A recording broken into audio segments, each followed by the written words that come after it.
सर्वशक्तिमान परमेश्वर के वचनों के पाठों का संग्रह।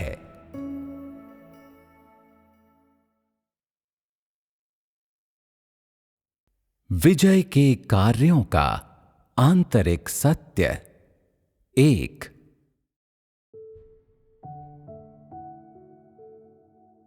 मनुष्य जाति जो शैतान के द्वारा अत्यधिक भ्रष्ट कर दी गई है, नहीं जानती कि एक परमेश्वर भी है, और इसने परमेश्वर की आराधना करनी बंद कर दी है। आरंभ में जब आदम और हव्वा को रचा गया था, तो यहोवा की महिमा और साक्ष्य सर्वदा उपस्थित था, परंतु भ्रष्ट होने के पश्चात मनुष्य ने उस महिमा और साक्ष्य को खो दिया, क्योंकि सभी ने परमेश्वर के विरुद्ध विद्रोह कर दिया और उसके प्रति श्रद्धा दिखाना पूर्णतया बंद कर दिया। आज का विजय कार्य उस संपूर्ण साक्ष्य और उस संपूर्ण महिमा को पुनः प्राप्त करने और सभी मनुष्यों से परमेश्वर की आराधना करवाने के लिए है, जिससे सृजित जीवों के बीच साक्ष्य हो। कार्य के इस चरण के दौरान यही किए जाने की आवश्यकता है। मनुष्य जाति किस प्रकार जीती जानी है? मनुष्य को संपूर्ण रीति से कायल करने के लिए इस चरण के वचनों के कार्य का प्रयोग करके उसे पूर्णतः अधीन बनाने के लिए खुलासे, न्याय, ताड़ना और निर्मम श्राप का प्रयोग करके मनुष्य के विद्रोहीपन के खुलासे और उसके विरोध का न्याय करके, ताकि वो मानव जाति की अधार्मिकता और मलिनता को जान सके और इस तरह वो इनका प्रयोग परमेश्वर के धार्मिक स्वभाव की विषमता के रूप में कर सके। मुख्यतः मनुष्य को इन्हीं वचनों से जीता और पूर्णतः कायल किया जाता है। वचन मनुष्य जाति को अंतिम रूप से जीत लेने के साधन हैं, और वे सभी जो परमेश्वर की जीत को स्वीकार करते हैं, उन्हें उसके वचनों के प्रहार और न्याय को भी स्वीकार करना चाहिए। बोलने की वर्तमान प्रक्रिया जीतने की ही प्रक्रिया है, और लोगों को किस प्रकार सहयोग देना चाहिए, ये जानकर कि इन वचनों को कैसे खाना पीना है और उनकी समझ हासिल करके, जहां तक लोग कैसे जीते जाते हैं इसकी बात है, इसे इंसान खुद नहीं कर सकता। तुम सिर्फ इतना कर सकते हो कि इन वचनों को खाने और पीने के द्वारा अपनी भ्रष्टता और अशुद्धता, अपने विद्रोहीपन और अपनी अधार्मिकता को जानकर परमेश्वर के समक्ष दंडवत हो सकते हो। यदि तुम परमेश्वर की इच्छा को समझकर इसे अभ्यास में ला सको, और अगर तुम्हारे पास दर्शन हो और इन वचनों के प्रति पूरी तरह से समर्पित हो सकते हो और खुद कोई चुनाव नहीं करते हो, तब तुम जीत लिए जाओगे और ये उन वचनों का परिणाम होगा। मनुष्य जाति ने साक्ष्य क्यों खो दिया? क्योंकि कोई भी परमेश्वर पर विश्वास नहीं करता, क्योंकि लोगों के हृदयों में परमेश्वर के लिए कोई स्थान नहीं है। मनुष्य जाति की जीत लोगों के विश्वास की बहाली है। लोग हमेशा अंधाधुंध लौकिक संसार की ओर भागना चाहते हैं। वे अनेक आशाएं रखते हैं, अपने भविष्य के लिए बहुत अधिक चाहते हैं और उनकी अनेक अनावश्यक मांगें हैं। वे हमेशा अपने शरीर के विषय में सोचते, शरीर के लिए योजनाएं बनाते रहते हैं। उनकी रुचि कभी भी परमेश्वर में विश्वास रखने के मार्ग की खोज में नहीं होती। उनके हृदय को शैतान के द्वारा छीन लिया गया है। उन्होंने परमेश्वर के लिए अपने सम्मान को खो दिया है और उनका हृदय शैतान की ओर टकटकी लगाए रहता है। परंतु मनुष्य की सृष्टि परमेश्वर के द्वारा की गई थी, इसलिए मनुष्य परमेश्वर के साक्ष्य को खो चुका है, अर्थात वो परमेश्वर की महिमा को खो चुका है। मनुष्य को जीतने का उद्देश्य परमेश्वर के लिए मनुष्य की श्रद्धा की महिमा को पुनः प्राप्त करना है। इसे इस प्रकार कहा जा सकता है, ऐसे अनेक लोग हैं जो जीवन की खोज नहीं करते। यदि कुछ हैं भी तो उनकी संख्या को उंगलियों पर गिना जा सकता है। लोग अपने भविष्य के विषय में चिंतित रहते हैं और जीवन की ओर जरा सा भी ध्यान नहीं देते। कुछ लोग परमेश्वर से विद्रोह और उसका विरोध करते हैं। उसकी पीठ पीछे उस पर दोष लगाते हैं और सत्य का अभ्यास नहीं करते। इन लोगों को फिलहाल अनदेखा कर दिया गया है। फिलहाल विद्रोह के इन पुत्रों का कुछ नहीं किया जाता है, लेकिन भविष्य में तुम विलाप करते और दांत पीसते हुए अंधकार में रहोगे।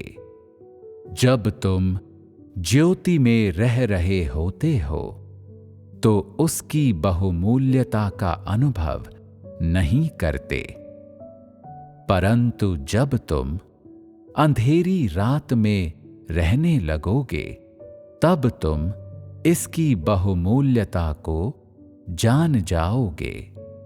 तब तुम्हें अफसोस होगा।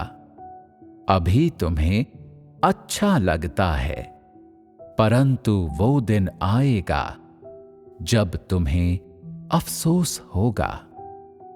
जब वो दिन आएगा और अंधकार नीचे उतरेगा और रोशनी फिर कभी नहीं होगी, तब तुम्हारे पास अफसोस करने के लिए बहुत देर हो चुकी होगी, क्योंकि तुम अभी भी आज के कार्य को नहीं समझते हो। इसलिए तुम अभी तुम्हारे पास जो समय है उसे संजोने में असफल हो। एक बार जब संपूर्ण कायनात का कार्य आरंभ हो जाएगा, अर्थात जो कुछ मैं आज कह रहा हूं, जब वो पूर्ण हो चुका होगा तो अनेक लोग अपना सर पकड़कर दुख के आंसू बहाएंगे। ऐसा करते समय क्या वे रोते और दांत पीसते हुए अंधकार में नहीं गिर चुके होंगे? जो लोग वास्तव में जीवन की खोज करते हैं और जिन्हें पूर्ण बना दिया गया है, उनका उपयोग किया जा सकता है, जबकि विद्रोह के समस्त पुत्र जो उपयोग किए जाने के लिए अनुपयुक्त हैं, अंधकार में गिरेंगे। उन्हें पवित्र आत्मा का कोई भी कार्य प्राप्त नहीं होगा और वे किसी भी चीज का अर्थ समझने में असक्षम होंगे। रो रो कर उनका बुरा हाल होगा। वे दंड में झोंक दिए जाएंगे। कार्य के इस चरण में यदि तुम अच्छी तरह से सज्जित हो और तुम जीवन में विकसित हो चुके हो, तब तुम उपयोग किए जाने के उपयुक्त हो। यदि तुम अच्छी तरह से सज्जित नहीं हो, तब अगर तुम्हें कार्य के अगले चरण के लिए बुलाया भी गया है, तो भी इस मुकाम पर इस्तेमाल के लिए अनुपयुक्त ही रहोगे। यदि तुम स्वयं को तैयार करना भी चाहोगे, तो भी तुम्हें दूसरा अवसर नहीं मिलेगा। परमेश्वर जा चुका होगा, तब तुम इस प्रकार का अवसर प्राप्त करने के लिए कहां जाओगे जो अभी तुम्हारे समक्ष है? तब तुम उस अभ्यास को प्राप्त करने कहां जाओगे जो परमेश्वर के द्वारा व्यक्तिगत रूप से उपलब्ध करवाया गया है? उस समय तक परमेश्वर व्यक्तिगत रूप से बात नहीं करेगा और न ही अपनी वाणी प्रदान करेगा। तुम मात्र वही पढ़ने के योग्य होगे जो आज कहा जा रहा है, तो फिर सरलता से समझ कैसे मिलेगी? भविष्य का जीवन आज के जीवन से किस प्रकार बेहतर बन पाएगा? उस समय क्या रोते और दांत पीसते हुए तुम एक जीवित मृत्यु की पीड़ा नहीं झेल रहे होगे? अभी तुम्हें आशीष प्रदान की जा रही है, परंतु तुम नहीं जानते कि उसका आनंद कैसे उठाना है। तुम आशीष में जीवन यापन कर रहे हो, फिर भी तुम अनजान हो। ये प्रमाणित करता है कि तुम पीड़ा उठाने के लिए अभिशप्त हो। आज कुछ लोग विरोध करते हैं, कुछ विद्रोह करते हैं और कुछ ये या वो करते हैं। मैं बस तुम्हें अनदेखा करता हूं, लेकिन ये मत सोचना कि मैं तुम सबके कार्यों से अनभिज्ञ हूं। क्या मैं तुम सबके सार को नहीं समझता? मुझसे लड़ने में क्यों लगे रहते हो? क्या तुम अपने हित की खातिर जीवन और आशीष की खोज के लिए परमेश्वर में विश्वास नहीं रखते? तुम्हारे अंदर आस्था का होना क्या तुम्हारे अपने हित में नहीं है? फिलहाल मैं केवल बोलकर जीतने का कार्य कर रहा हूं, और जब जीतने का ये कार्य पूरा हो जाएगा तो तुम्हारा अंत साफ हो जाएगा। क्या मुझे और स्पष्ट रूप से बताने की आवश्यकता है? आज का विजय कार्य ये स्पष्ट करने के लिए अभीष्ट है कि मनुष्य का अंत क्या होगा। मैं क्यों कहता हूं कि आज की ताड़ना और न्याय अंत के दिनों के महान श्वेत सिंहासन के सामने का न्याय है? क्या तुम ये नहीं देखते हो? विजय का कार्य अंतिम चरण क्यों है? क्या ये इस बात को प्रकट करने के लिए नहीं है कि मनुष्य के प्रत्येक वर्ग का अंत कैसा होगा?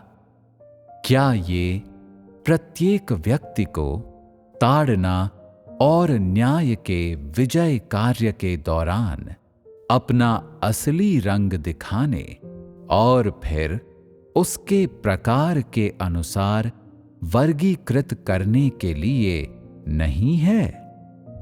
ये कहने के बजाय कि ये मनुष्य जाति को जीतना है, ये कहना बेहतर होगा कि ये उस बात को दर्शाना है कि व्यक्ति के प्रत्येक वर्ग का अंत किस प्रकार का होगा।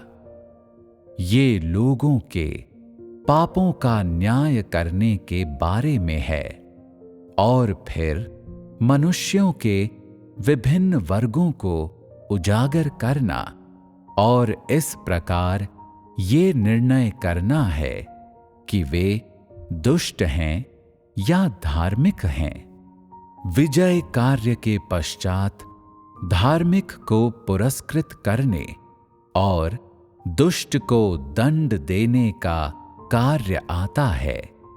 जो लोग पूर्णतः आज्ञा पालन करते हैं, अर्थात जो पूर्ण रूप से जीत लिए गए हैं, उन्हें संपूर्ण कायनात में परमेश्वर के कार्य को फैलाने के अगले चरण में रखा जाएगा। जिन्हें जीता नहीं गया उनको अंधकार में रखा जाएगा और उन पर महाविपत्ति आएगी। इस प्रकार मनुष्य को उसकी किस्म के अनुसार वर्गीकृत किया जाएगा।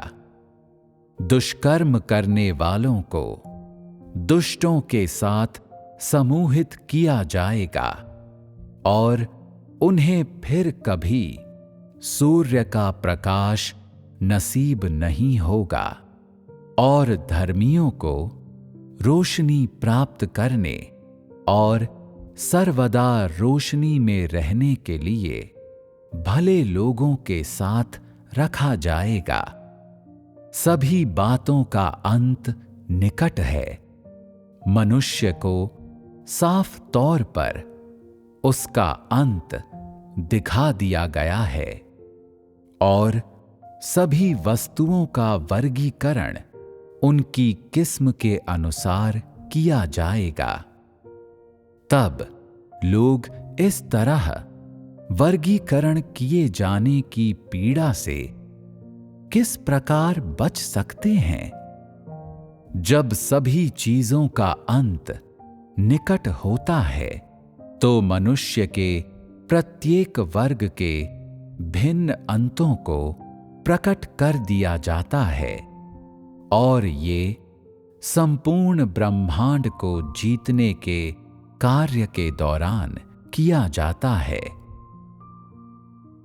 समस्त मनुष्य जाति के अंत का प्रकटीकरण न्याय के सिंहासन के सामने ताड़ना के दौरान और अंत के दिनों के विजय कार्य के दौरान किया जाता है।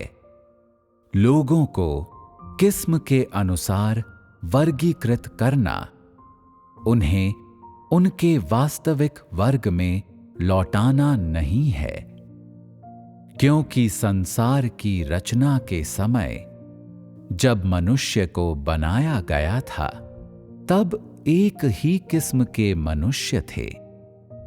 केवल पुरुष और स्त्री का विभाजन था।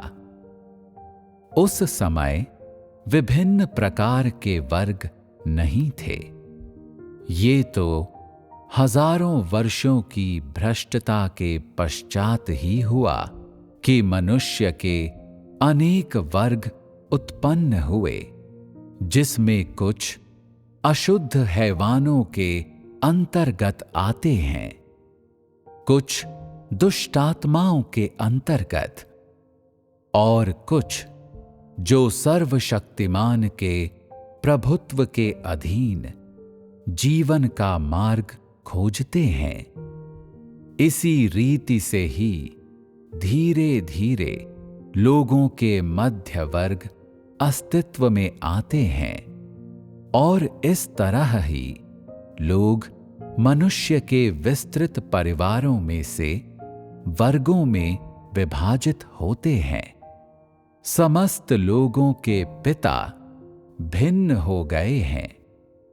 ऐसा नहीं है कि प्रत्येक व्यक्ति पूर्णतः सर्वशक्तिमान के अधिकार के अधीन आता है, क्योंकि इंसान बहुत ही विद्रोही है। धार्मिक न्याय प्रत्येक प्रकार के व्यक्ति की वास्तविक किस्म को प्रकट करता है और कुछ भी छिपा नहीं रहने देता। प्रकाश में प्रत्येक व्यक्ति अपना वास्तविक चेहरा दिखाता है। इस बिंदु पर मनुष्य वैसा नहीं है जैसा वो वास्तविक रूप में था, और उसके पूर्वजों की वास्तविक समानता बहुत पहले ही अंतर्धान हो चुकी है, क्योंकि आदम और हव्वा के अनगिनत वंशज बहुत पहले से स्वर्ग सूर्य को पुनः कभी न जानने के लिए शैतान के द्वारा वश में कर लिए गए हैं। और क्योंकि लोग हर प्रकार से शैतान के विष से भर दिए गए हैं, इसीलिए लोगों के लिए उनकी उपयुक्त मंजिलें हैं। इसके अलावा उनके विभिन्न प्रकार के विषयों के आधार पर उन्हें किस्मों में वर्गीकृत किया जाता है, अर्थात आज उन्हें जिस हद तक जीता गया है उसके अनुसार अलग अलग किया जाता है। मनुष्य का अंत संसार की सृष्टि के पहले ही निर्धारित नहीं किया गया था, क्योंकि आरंभ में मात्र एक ही वर्ग था जिसे सामूहिक रूप से मनुष्य जाति पुकारा जाता था, और मनुष्य को पहले शैतान के द्वारा भ्रष्ट नहीं किया गया था। सभी लोग परमेश्वर के प्रकाश में जीवन यापन करते थे और उन पर किसी भी प्रकार का अंधकार नहीं था। परंतु बाद में जब मनुष्य शैतान के द्वारा भ्रष्ट कर दिया गया तो सभी प्रकार और किस्म के लोग संपूर्ण पृथ्वी पर फैल गए। सभी प्रकार और किस्म के लोग जो उस परिवार से आए थे जिसे सामूहिक रूप से मनुष्य जाति कहा जाता था, जो पुरुषों और स्त्रियों से बनी थी। अपने सबसे पुराने पूर्वज मनुष्य जाति, जो पुरुष और स्त्री से बनी थी, से अलग होने के लिए उन सभी का मार्गदर्शन उनके पूर्वजों के द्वारा किया गया था। उस समय इज़राइली वे एकमात्र लोग थे जिनका पृथ्वी पर जीवन यापन के लिए यहोवा के द्वारा मार्गदर्शन किया जा रहा था। विभिन्न प्रकार के लोग जो संपूर्ण इज़राइल से अस्तित्व में आए थे, उन्होंने बाद में यहोवा की अगुवाई को खो दिया।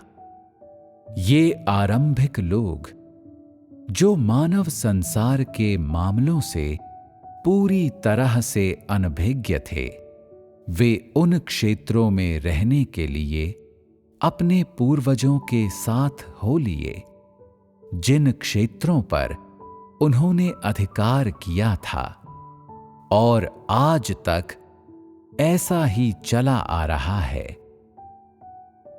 इस तरह वे आज भी अनजान हैं कि वे यहोवा से कैसे अलग हो गए और आज तक सभी प्रकार के अशुद्ध हैवानों और दुष्टात्माओं के द्वारा किस प्रकार भ्रष्ट किए गए हैं, जो अब तक अत्यधिक गहन रूप से भ्रष्ट और विष से भरे हुए हैं, जिन्हें अंततः बचाया नहीं जा सकता।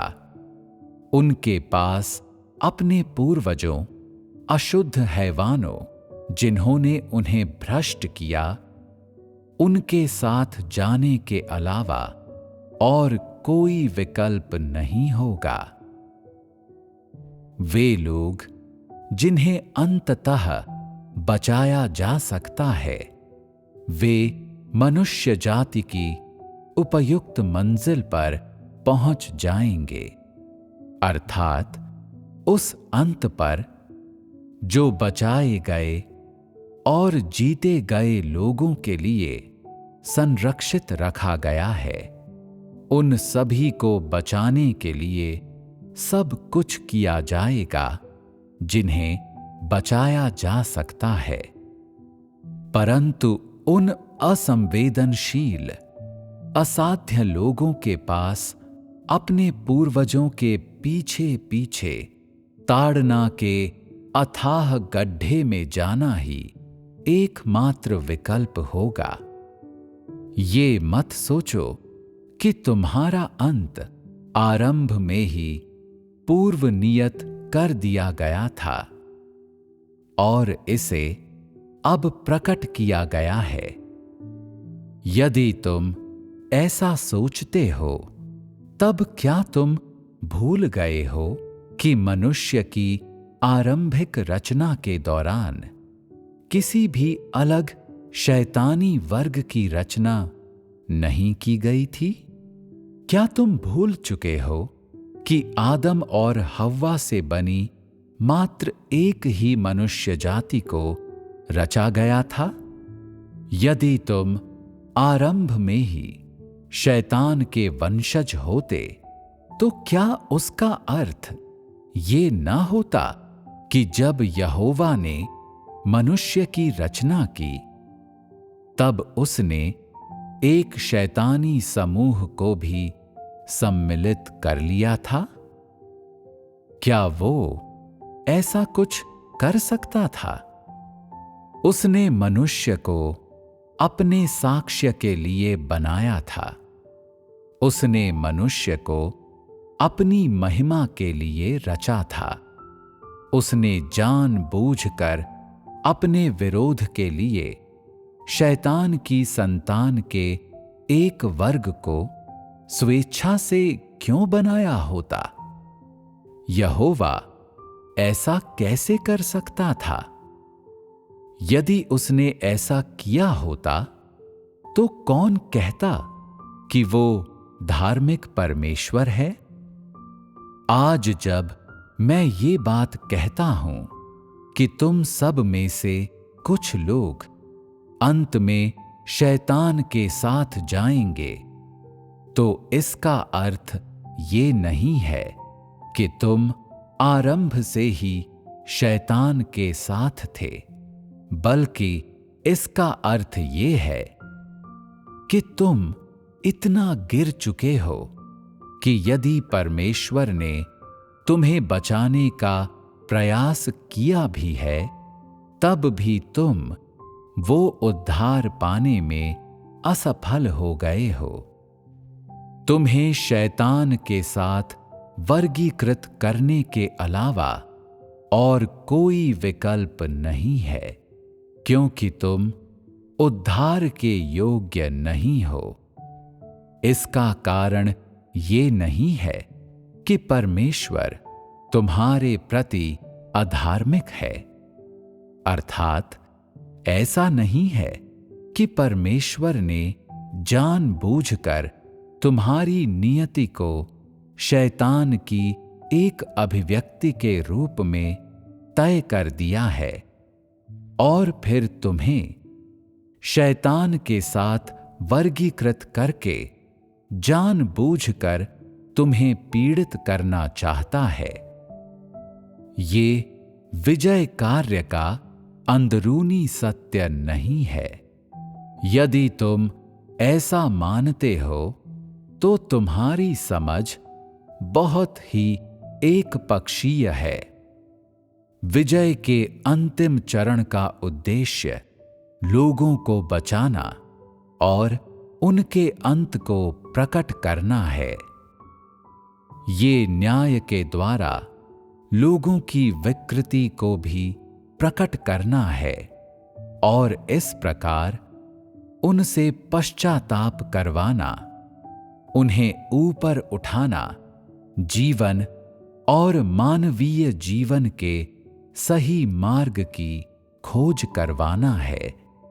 ये सुन्न और मंद बुद्धि लोगों के हृदयों को जगाना और न्याय के द्वारा उनके भीतरी विद्रोह को प्रदर्शित करना है।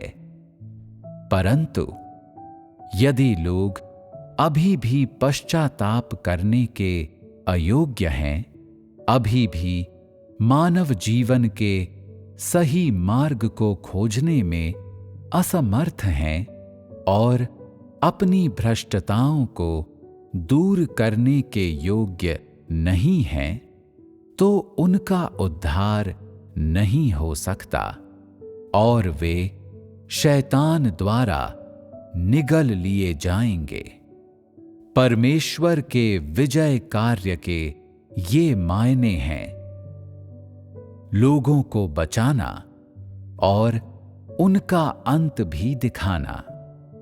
अच्छे अंत, बुरे अंत, वे सभी विजय कार्य के द्वारा प्रकट किए जाते हैं।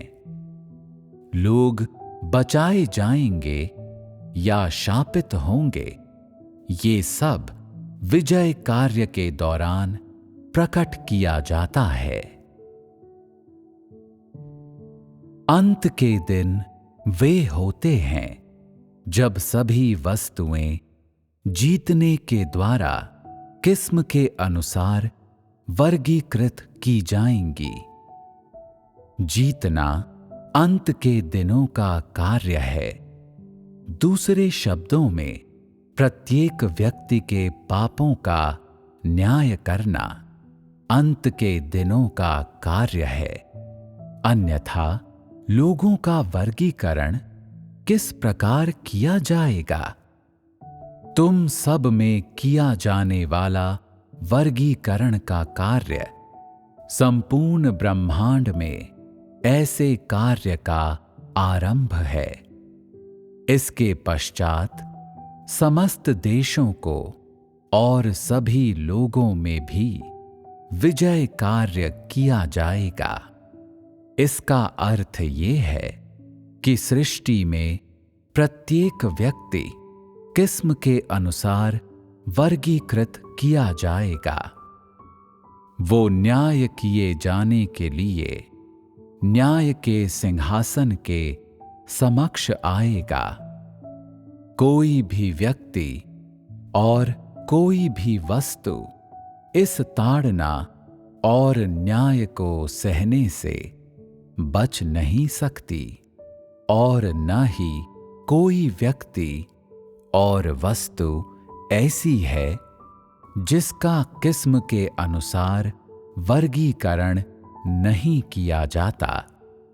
प्रत्येक को वर्गीकृत किया जाएगा, क्योंकि समस्त वस्तुओं का अंत निकट आ रहा है, और जो भी स्वर्ग में और पृथ्वी पर है वो अपने अंत पर पहुंच गया है।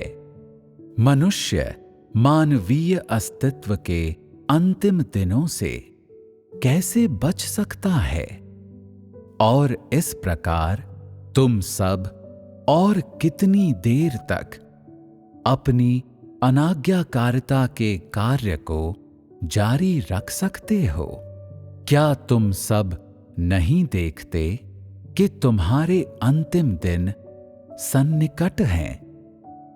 वे जो परमेश्वर का सम्मान करते हैं और उसके प्रकट होने की प्रतीक्षा करते हैं, वे परमेश्वर की धार्मिकता के प्रकटन के दिन को कैसे नहीं देख सकते?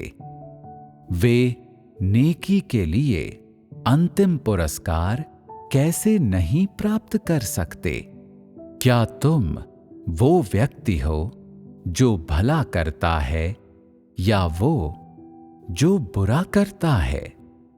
क्या तुम वो हो जो धार्मिक न्याय को स्वीकार करता है और फिर आज्ञा पालन करता है, या तुम वो हो जो धार्मिक न्याय को स्वीकार करता है फिर शापित किया जाता है?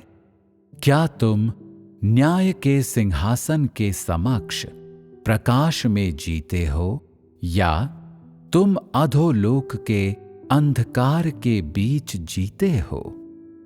क्या तुम ही साफ तौर पर नहीं जानते हो कि तुम्हारा अंत पुरस्कार पाने का होगा या दंड? क्या तुम बहुत साफ तौर पर एवं गहराई से नहीं समझते हो कि परमेश्वर धार्मिक है? तो तुम्हारा आचरण और तुम्हारा हृदय किस प्रकार का है? आज जब मैं तुम्हें जीतता हूं, तो क्या मुझे तुम्हें वास्तव में ये बताने की आवश्यकता है कि तुम्हारा आचरण भला है या बुरा? तुमने मेरे लिए कितना त्याग किया है? तुम मेरी आराधना कितनी गहराई से करते हो? क्या तुम स्वयं अच्छी तरह से नहीं जानते कि तुम मेरे प्रति कैसा व्यवहार करते हो? किसी और से ज्यादा खुद तुम्हें अच्छी तरह ज्ञात होना चाहिए कि आखिरकार तुम्हारा अंत क्या होगा। मैं तुम्हें सच कहता हूं, मैंने ही मनुष्य जाति को सृजा है और मैंने ही तुम्हें सृजा है, परंतु मैंने तुम लोगों को शैतान के हाथों में नहीं दिया, और न ही मैंने जानबूझकर तुम्हें अपने विरुद्ध किया या मेरा विरोध करने दिया और इस प्रकार तुम्हें दंडित किया।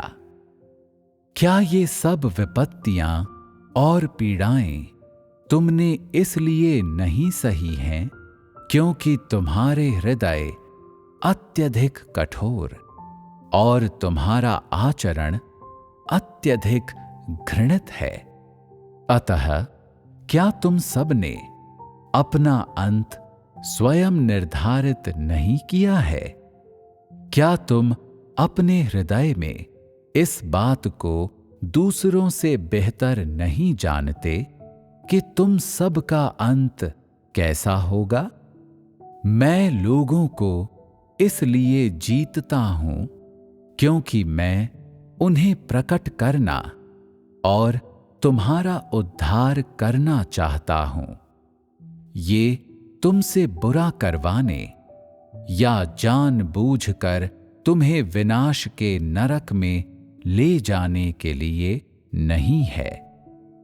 समय आने पर तुम्हारी समस्त भयानक पीड़ाएं, तुम्हारा रोना और दांत पीसना, क्या ये सब तुम्हारे पापों के कारण नहीं होगा?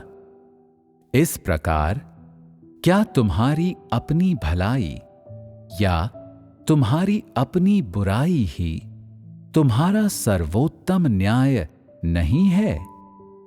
क्या ये उसका सर्वोत्तम प्रमाण नहीं है कि तुम्हारा अंत क्या होगा? आज मैं चीन में परमेश्वर के चुने हुए लोगों में इसलिए काम करता हूं ताकि उनके सारे विद्रोही स्वभावों को प्रकट करके उनकी समस्त कुरूपता को बेनकाब करूं, और इससे मुझे वो सब बातें कहने के लिए संदर्भ मिलता है जो मुझे कहने की जरूरत है। तत्पश्चात जब मैं संपूर्ण कायनात को जीतने के कार्य के अगले चरण पर काम करूंगा, तो मैं पूरी कायनात के लोगों की धार्मिकता का न्याय करने के लिए तुम लोगों के प्रति अपने न्याय का प्रयोग करूंगा, क्योंकि तुम ही लोग मनुष्य जाति में विद्रोहियों के प्रतिनिधि हो। जो लोग ऊपर नहीं उठ पाएंगे वे सिर्फ विषमता और सेवा करने वाली चीजें बन जाएंगे, जबकि जो लोग ऊपर उठ पाएंगे उनका प्रयोग किया जाएगा। मैं ऐसा क्यों कहता हूं कि वे जो लोग नहीं उठ पाएंगे वे केवल विषमता के रूप में कार्य करेंगे? क्योंकि मेरे वर्तमान वचन और कार्य तुम लोगों की पृष्ठभूमि को निशाना बनाते हैं, और इसलिए कि तुम सब समस्त मनुष्य जाति में विद्रोही लोगों के प्रतिनिधि और साक्षात प्रतिमान बन चुके हो। बाद में मैं इन वचनों को जो तुम सब को जीतते हैं विदेशों में ले जाऊंगा और वहां के लोगों को जीतने के लिए उनका प्रयोग करूंगा। फिर भी तुम उन्हें प्राप्त नहीं कर पाओगे। क्या वो तुम्हें एक विषमता नहीं बनाएगा? समस्त मनुष्य जाति का भ्रष्ट स्वभाव, मनुष्य के विद्रोही कार्य, मनुष्य की भद्दी छवियां और चेहरे, आज ये सभी उन वचनों में दर्ज होते हैं जिनका प्रयोग तुम लोगों को जीतने के लिए किया गया था। तब मैं इन वचनों का प्रयोग प्रत्येक राष्ट्र और संप्रदाय के लोगों को जीतने के लिए करूंगा, क्योंकि तुम सब आदर्श और उदाहरण हो। हालांकि मैंने तुम लोगों को जानबूझकर नहीं त्यागा। यदि तुम अपने अनुसरण में असफल होते हो और इस प्रकार तुम असाध्य होना प्रमाणित करते हो, तो क्या तुम सब मात्र सेवा करने वाली वस्तु और विषमता नहीं होगे? मैंने एक बार कहा था कि शैतान की युक्तियों के आधार पर मेरी बुद्धि प्रयुक्त की जाती है। मैंने ऐसा क्यों कहा था? क्या वो उसके पीछे का सत्य नहीं है जो मैं अभी कह और कर रहा हूं? यदि तुम आगे नहीं बढ़ सकते, यदि तुम पूर्ण नहीं किए जाते बल्कि दंडित किए जाते हो, तो क्या तुम विषमता नहीं बन जाओगे? हो सकता है तुमने अपने समय में अत्यधिक पीड़ा सही हो, परंतु तुम अभी भी कुछ नहीं समझते। तुम जीवन की प्रत्येक बात के विषय में अज्ञानी हो। यद्यपि तुम्हें ताड़ना दी गई और तुम्हारा न्याय किया गया, फिर भी तुम बिल्कुल भी नहीं बदले और तुमने भीतर तक जीवन ग्रहण ही नहीं किया है। जब तुम्हारे कार्य को जांचने का समय आएगा, तुम अग्नि जैसे भयंकर परीक्षण और उससे भी बड़े क्लेश का अनुभव करोगे। ये अग्नि तुम्हारे संपूर्ण अस्तित्व को राख में बदल देगी। ऐसा व्यक्ति जिसमें जीवन नहीं है, ऐसा व्यक्ति जिसके भीतर एक रत्ती भी शुद्ध स्वर्ण न है, एक ऐसा व्यक्ति जो अभी भी पुराने भ्रष्ट स्वभाव में फंसा हुआ है, और ऐसा व्यक्ति जो विषमता होने का काम भी अच्छे से ना कर सके, तो तुम्हें क्यों नहीं हटाया जाएगा? किसी ऐसे व्यक्ति के लिए विजय कार्य का क्या उपयोग है जिसका मूल्य 1 पैसे से भी कम है और जिसके पास जीवन नहीं है? जब वो समय आएगा तो तुम सब के दिन नूह और सदोम के दिनों से भी अधिक कठिन होंगे। तब तुम्हारी प्रार्थनाएं भी तुम्हारा कुछ भला नहीं करेंगी। जब उद्धार का कार्य पहले ही समाप्त हो चुका है, तो तुम बाद में वापस आकर नए सिरे से पश्चाताप करना कैसे आरंभ कर सकते हो? एक बार जब उद्धार का संपूर्ण कार्य कर लिया जाएगा, तो उद्धार का और कार्य नहीं होगा। तब जो होगा वो मात्र बुराई को दंड देने के कार्य का आरंभ होगा। तुम विरोध करते हो, तुम विद्रोह करते हो और तुम वो काम करते हो जो तुम जानते हो कि बुरे हैं। क्या तुम कठोर दंड के लक्ष्य नहीं हो? मैं आज ये तुम्हारे लिए स्पष्ट रूप से बोल रहा हूं। यदि तुम अनसुना करते हो, तो जब बाद में तुम पर विपत्ति टूटेगी, यदि तुम तब विश्वास और पछतावा करना आरंभ करोगे, तो क्या इसमें तब बहुत देर नहीं हो चुकी होगी? मैं तुम्हें आज पश्चाताप करने का एक अवसर प्रदान कर रहा हूं, परंतु तुम ऐसा करने के लिए तैयार नहीं हो। तुम और कितनी प्रतीक्षा करना चाहते हो? ताड़ना के दिन तक? मैं आज तुम्हारे पिछले अपराध याद नहीं रखता हूं।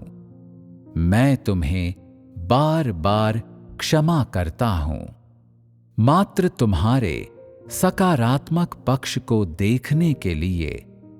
मैं तुम्हारे नकारात्मक पक्ष को अनदेखा करता हूं, क्योंकि मेरे समस्त वर्तमान वचन और कार्य तुम्हें बचाने के लिए हैं। तुम्हारे प्रति मैं कोई बुरा इरादा नहीं रखता, फिर भी तुम प्रवेश करने से इनकार करते हो।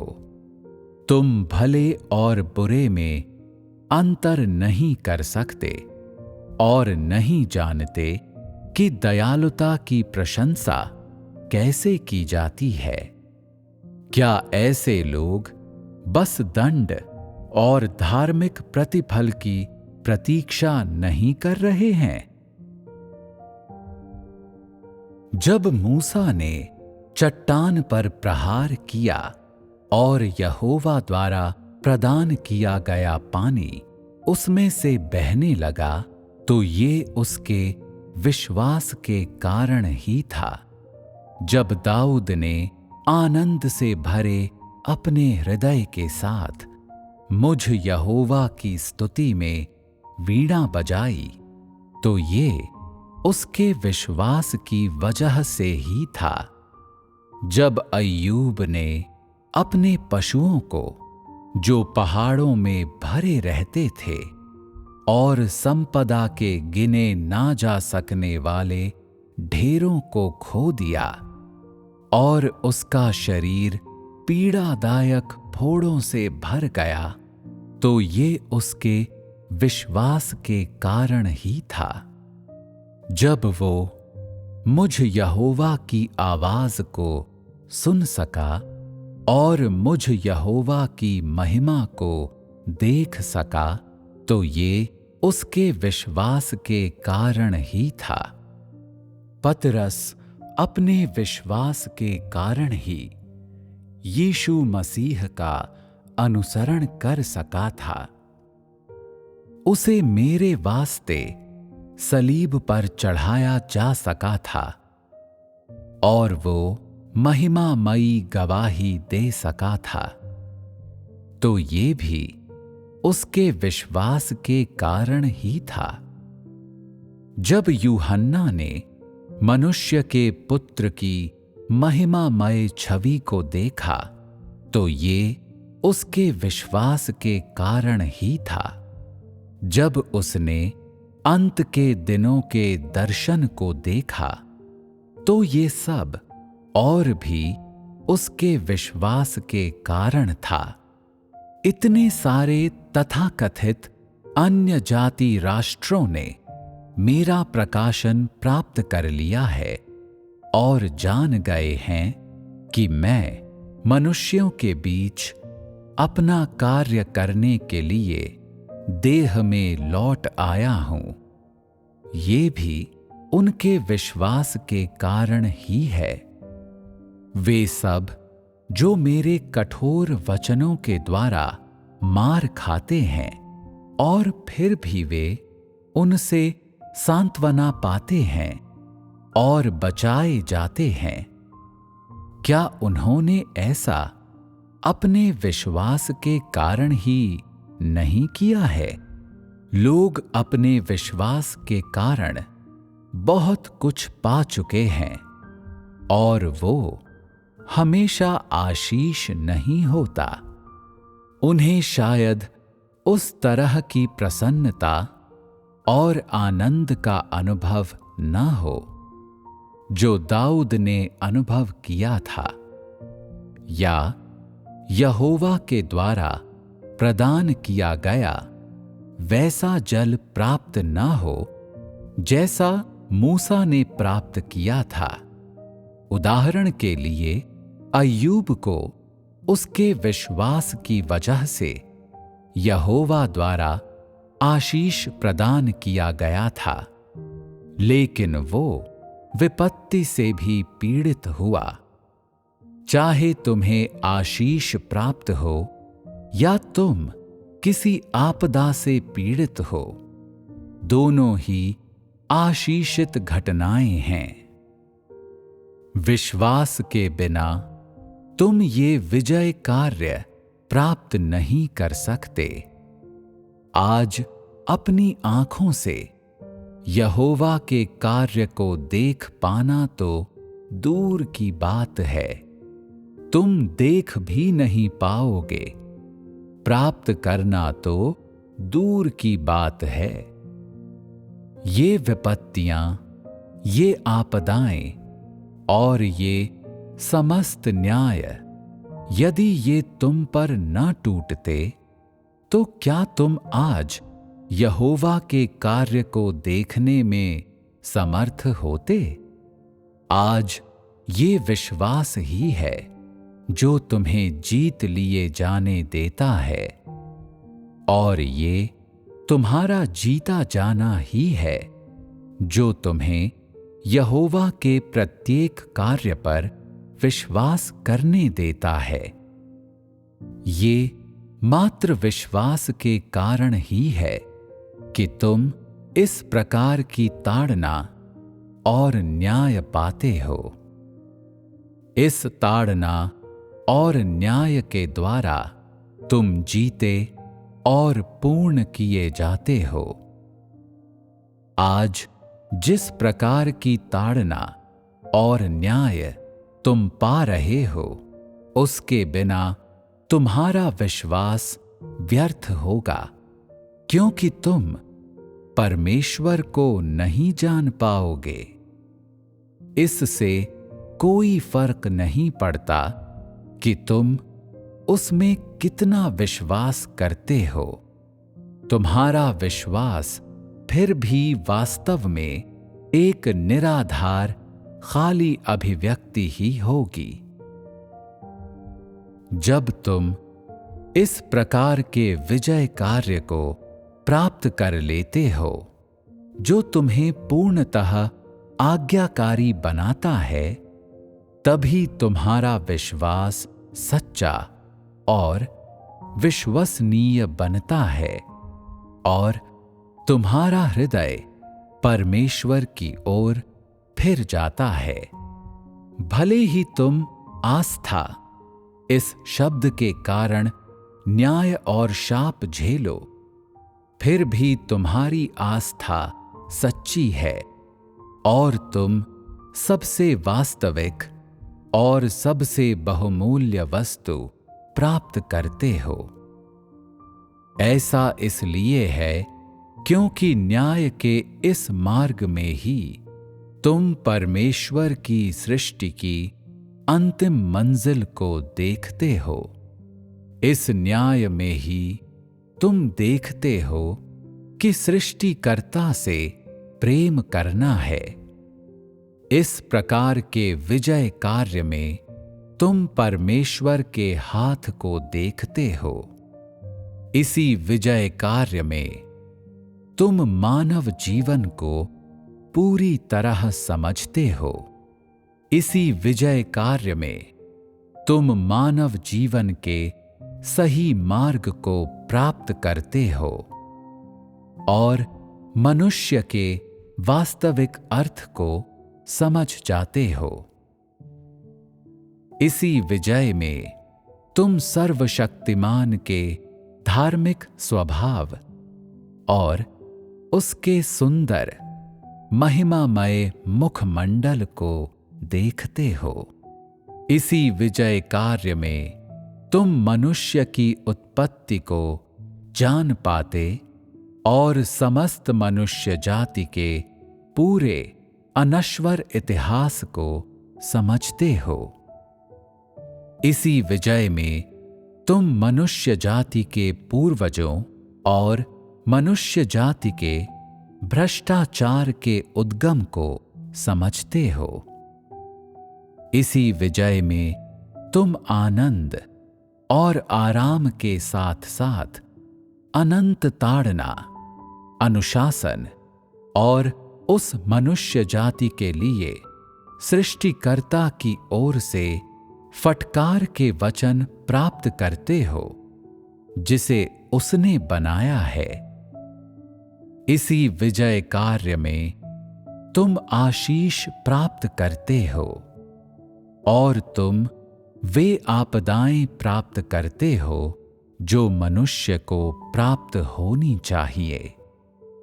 क्या ये सब तुम्हारे थोड़े से विश्वास के कारण नहीं है? और इन चीजों को प्राप्त करने के पश्चात क्या तुम्हारा विश्वास बढ़ा नहीं है?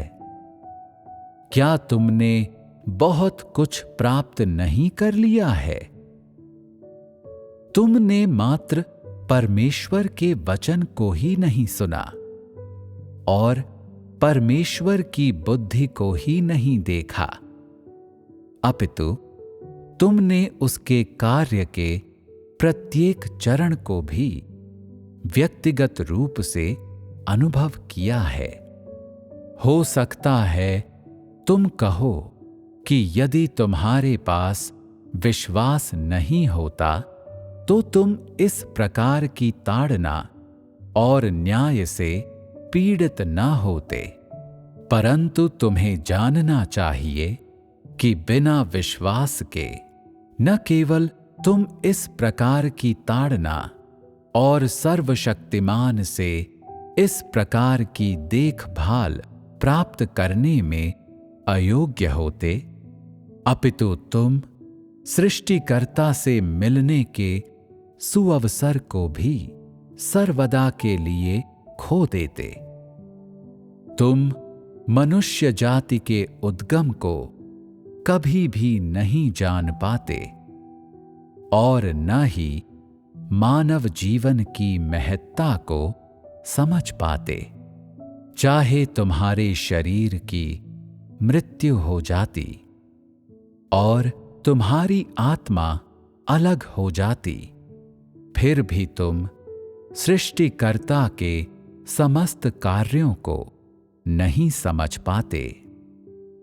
तुम्हें इस बात का ज्ञान तो कभी न हो पाता कि मनुष्य जाति को बनाने के पश्चात सृष्टिकर्ता ने इस पृथ्वी पर कितने महान कार्य किए। उसके द्वारा बनाई गई इस मनुष्य जाति के एक सदस्य के रूप में क्या तुम इस प्रकार बिना सोचे समझे अंधकार में गिरने और अनंत दंड की पीड़ा उठाने के लिए तैयार हो? यदि तुम स्वयं को आज की ताड़ना और न्याय से अलग करते हो तो अंत में तुम्हें क्या मिलेगा? क्या तुम सोचते हो कि वर्तमान न्याय से एक बार अलग होकर तुम इस कठिन जीवन से बचने में समर्थ हो जाओगे? क्या ये सत्य नहीं है कि यदि तुम इस स्थान को छोड़ते हो तो जिससे तुम्हारा सामना होगा वो शैतान के द्वारा दी जाने वाली पीड़ादायक यातना और क्रूर अपशब्द होंगे? क्या तुम असहनीय दिन और रात का सामना कर सकते हो? क्या तुम सोचते हो कि सिर्फ इसलिए कि आज तुम इस न्याय से बच जाते हो तो तुम भविष्य की उस यातना को सदा के लिए टाल सकते हो? तुम्हारे मार्ग में क्या आएगा? क्या तुम किसी स्वप्न लोक की आशा करते हो? क्या तुम सोचते हो कि वास्तविकता से तुम्हारे इस तरह से भागने से तुम भविष्य की उस अनंत ताड़ना से बच सकते हो जैसा कि तुम आज कर रहे हो? क्या आज के बाद तुम कभी इस प्रकार का अवसर और इस प्रकार की आशीष पुनः प्राप्त कर पाओगे? क्या तुम उन्हें खोजने के योग्य होगे जब घोर विपत्ति तुम पर आ पड़ेगी? क्या तुम उन्हें खोजने के योग्य होगे जब संपूर्ण मनुष्य जाति विश्राम में प्रवेश करेगी? तुम्हारा वर्तमान खुशहाल जीवन और तुम्हारा छोटा सा मैत्रीपूर्ण परिवार, क्या वे तुम्हारी भविष्य की अनंत मंजिल की जगह ले सकते हैं? यदि तुम सच्चा विश्वास रखते हो और तुम्हारे विश्वास के कारण यदि तुम्हें बहुत अधिक प्राप्त होता है तो ये सब कुछ तुम्हें एक सृजित प्राणी को प्राप्त होना चाहिए, और ये सब तुम्हारे पास पहले ही हो जाना चाहिए था। तुम्हारे विश्वास और तुम्हारे जीवन के लिए इस विजय से अधिक लाभकारी और कुछ नहीं है। आज तुम्हें समझने की आवश्यकता है कि परमेश्वर उनसे क्या चाहता है जो जीते जाते हैं। उनके प्रति उसका क्या दृष्टिकोण है जो पूर्ण बनाए जाते हैं, और वर्तमान में तुम्हें किस में प्रवेश करना चाहिए। कुछ बातों को तुम्हें कम ही समझने की आवश्यकता है। तुम्हें परमेश्वर के कुछ रहस्यों की जांच करने की आवश्यकता नहीं है। वे जीवन के लिए अधिक सहायक नहीं हैं और उन्हें मात्र एक बार ही देखने की जरूरत है। तुम आदम और हव्वा के उन रहस्यों के बारे में पढ़ सकते हो। उस समय आदम और हव्वा जो कुछ थे और परमेश्वर आज क्या काम करना चाहता है। तुम्हें समझने की आवश्यकता है कि मनुष्य को जीतने और पूर्ण बनाने में परमेश्वर मनुष्य को वैसा ही बना देना चाहता है जैसे आदम और हव्वा थे। तुम्हें अपने दिल में पूर्णता के उस स्तर का पता होना चाहिए जो परमेश्वर के मानकों पर खरा उतरने के लिए प्राप्त किया जाना चाहिए, और फिर तुम्हें उसे हासिल करने का प्रयास करना चाहिए। ये तुम्हारे अभ्यास से संबंधित है और इसे तुम्हें समझना चाहिए। इन मामलों के विषय में परमेश्वर के वचनों के अनुसार तुम्हें प्रवेश करने का प्रयास करना ही तुम्हारे लिए पर्याप्त है। जब तुम पढ़ते हो कि मनुष्य जाति के विकास का इतिहास दसियों हजार वर्ष पुराना है, तो तुम जिज्ञासु हो जाते हो और तुम भाइयों और बहनों के साथ इसका उत्तर जानने का प्रयत्न करते हो। परमेश्वर कहता है कि मनुष्य जाति का विकास 6000 वर्ष पुराना है। ठीक है ना? ये दसियों हजार वर्ष क्या हैं? इसका उत्तर जानने का प्रयास करने से क्या लाभ है? चाहे परमेश्वर दसियों हजार वर्षों से कार्य कर रहा हो या लाखों वर्षों से, क्या वो वास्तव में चाहता है कि तुम ये सब जानो? एक सृजित प्राणी के रूप में तुम्हें ये सब जानने की आवश्यकता नहीं है। तुम इस प्रकार के वार्तालाप पर बस थोड़ा सा विचार कर लो, लेकिन इसे एक दर्शन की तरह समझने का प्रयत्न ना करो।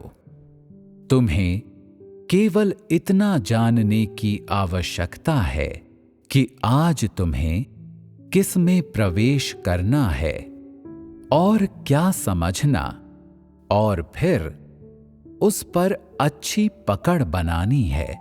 तभी तुम्हें जीता जा सकेगा। उपरोक्त लेख को पढ़कर तुम में एक सामान्य प्रतिक्रिया होनी चाहिए। परमेश्वर अत्यधिक उत्सुक है। वो हमें जीतकर महिमा और साक्ष्य प्राप्त करना चाहता है, तो हमें उसका सहयोग कैसे करना चाहिए, उसके द्वारा पूरी तरह जीत लिए जाने और उसका साक्ष्य बनने के लिए हमें क्या करना चाहिए? परमेश्वर को महिमा प्राप्त करने के समर्थ बनाने के लिए हमें क्या करना चाहिए? हमें शैतान के अधीन नहीं, बल्कि परमेश्वर के अधिकार में जीने के लिए क्या करना चाहिए? लोगों को इसी बारे में सोचना चाहिए। तुम सबको परमेश्वर की विजय की महत्ता के विषय में स्पष्ट होना चाहिए। ये तुम्हारा उत्तरदायित्व है। इसकी स्पष्टता पाने के पश्चात ही तुम्हें प्रवेश प्राप्त होगा। तुम सब इस चरण के कार्य को समझोगे और तुम पूर्णतः आज्ञाकारी बन जाओगे। अन्यथा तुम लोग सच्ची आज्ञाकारिता प्राप्त नहीं कर पाओगे।